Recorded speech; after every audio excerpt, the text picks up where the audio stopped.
Shalom, shalom, shalom, brothers and sisters. This is a continuation of the teaching on the subject of grace in the Old Testament.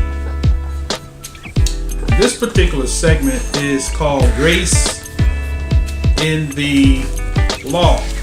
We talk about grace in the law. John chapter 1, verse 16 and 17. And it reads as follows. And of his fullness have all we received, and grace for grace. For the law was given by Moses, but grace and truth came by Yeshua the Messiah. Okay, so now we have established that already. If you first time see this video, we have established that grace is not something new. Okay, now as we close this lesson, we're going to deal with that phrase, grace and truth. Right? We're going to deal with that, and it's going to make a whole lot more sense when we break it down. But before we do that, we're going to get off into showing you more in this lesson, as we stated, grace in the law. Okay? So, now, another thing I want to point out that we're going to talk about is we already defined what grace is. Right? So as we close the lesson, we're going to deal also with that word grace and what it actually really is, right? And the word grace, let me just kind of give you a little sneak preview, is the equivalent to the Hebrew word kabod. Okay? So the actual essence of grace, I'll give you this much, is Yah imparting his character in us, right? That exemplifies its character through us. And thus, grace is the impartation of the nature of Yah, and glory is expression of that nature that is imparted, right? In the Hebrew tongue, the word for glory is the word kabod, which is the outward expression of the impartation. Remember when Moshe said to the Most High, he said, show me your glory. That's the word kabod. So show me your manifestation. Okay? So in other words, he heard the voice, right? Which is spiritual, but he didn't see anything. So when he says, show me your glory, what he was in fact asking the Most High was, show me your manifestation so I can see you in the physical form so I can know who you are. That's what he was asking. Okay? All right? I want to get off of that because I can go in a lesson on that in itself, and we want to get to the lesson we're going to do for the day. So I'm going to kind of digress from that part, and we're going to go back to where we're going. Exodus chapter 22 and verse 1. Exodus chapter 22, and we're going to start at verse 1 and read down to verse 27. Okay? Exodus chapter 22, verse 1. If a man shall steal an ox or a sheep and kill it or sell it, he shall restore 5 oxen for an ox and 4 sheep for a sheep. Okay, stop there. Now, remember,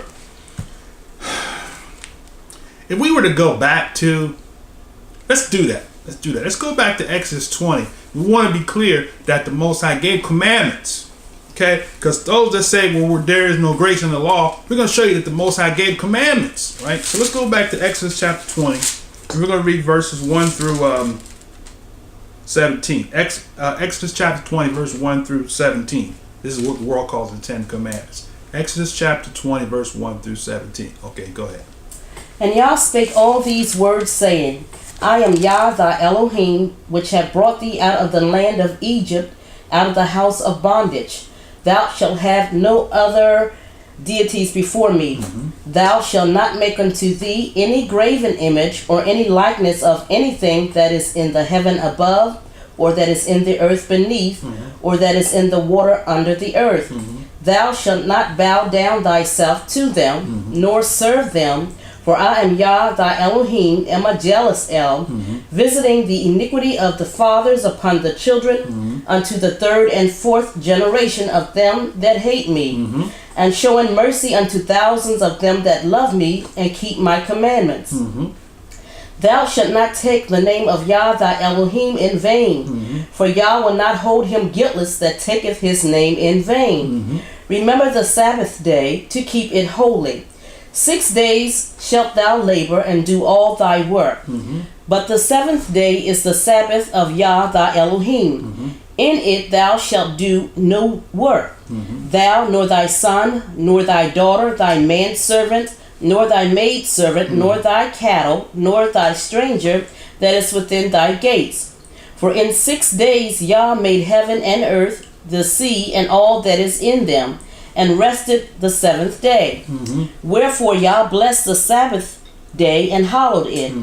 Honor thy father and thy mother, that thy days may be long upon the land which Yah thy Elohim giveth thee. Thou shalt not kill, thou shalt not commit adultery, thou shalt not steal, thou shalt not bear false witness against thy neighbor, thou shalt not covet thy neighbor's house, thou shalt not covet thy neighbor's wife, nor his manservant, nor his maidservant, nor his ox, nor his ass, nor anything that is in thy neighbor's. Okay, now, so the Most High gave what we call the Decalogue, or we call the Ten Commandments, right? This is what the Most High gave us. Now, let me just say this right before we go back to chapter 22. Most people don't have a problem with the majority of these. It's just a few of those commands that people have a problem with, right? Now, I'm gonna ask my Isha, in her own thought process, in her own opinion, which commandments is it that most people don't have a problem with? Don't have a problem with? Don't have a problem with. And when I say most people, we're talking about Christianity, because that's where we came from, right? I mean, basically, it's the only ones that they're. We know the Sabbath day is going to be a problem, so we can take that one out of the equation. We don't have a problem with honoring our mother and our father. We don't have a problem with killing. Even if we commit adultery, we know it's wrong, so that's not a problem. Okay. Is that it?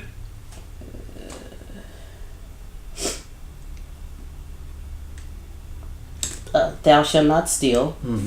And we shouldn't have should realize that bearing false witness against your neighbor is wrong. So it wouldn't be a problem with that one. Okay. So for the most part, what you're saying is that most people have a problem with keeping the seventh day, right? And most people have a problem with, for the most part, bearing false witness. Because it's disguised up not as, well, I'm not bearing false witness, I'm just telling them what I know. And the information is not verified. It's just, I'm telling what I know, right? Bearing false witness is telling something that you can't confirm as a truth. That's bearing false witness. Unless you got, now if we go into the book of the law, we can show you the book of the law. You're not supposed to, even Shaul says it in the New Testament text, that believe not an accusation, right? But by 2 or 3 witnesses, right? So the witnesses are people that actually saw with their eyes, where they can confirm the allegations are true, right? Now, unless you can't go off and say, well, the Spirit showed me. Because according to the law, you're in error, because you have to have witnesses, right? 2 or 3 human witnesses, right? If the Spirit, let's get this straight before I go forward. I'm not saying that the Spirit cannot reveal something to you. If the Spirit in fact reveals something to you, there's two or three reasons why the Most High may have revealed it to you. Number 1, for you to help the person, right? Number 2, for you to know how to protect yourself. Number 3, the third reason why the Most High may have revealed that to you is for you to go to that person and give that person a warning. Right? Those are 3 reasons that I can think of off the top of my head why the Most High will reveal something to you about somebody else. But if the Most High reveals something to you and you don't have a confirmation of that, then you can't hold that person accountable because you don't have witnesses. Okay? All right? Now, so as we said, most people have problems with the big one. The big one out of the 10 for the most part is remembering the Sabbath day. That's the big one most people have a problem with. Okay? And having other deities. Right? Your pastor, your bishop has become a deity. Because when you pick up this book and the Most High gives you a specific instruction that you can read, but you say, well, my pastor don't teach that. You know what you've done? You made a deity out of him. You made a God out of him. Right? You worship your pastor. You violate the commandments. So that, the 7th day, bearing false witness, and I would say, I would add to that list, coveting my neighbors. Because there's a lot of covetousness going on. That's why you got a lot of prosperity teachings going on. Because people are looking at what somebody else has. And covetousness can cause you to want something that's not yours. As a matter of fact, covetousness will cause you to steal something. And now you have broken another commandment because you stole something that you wanted because you didn't want nobody to know that you took it. So you did what? You got caught with your hands in the cookie jar.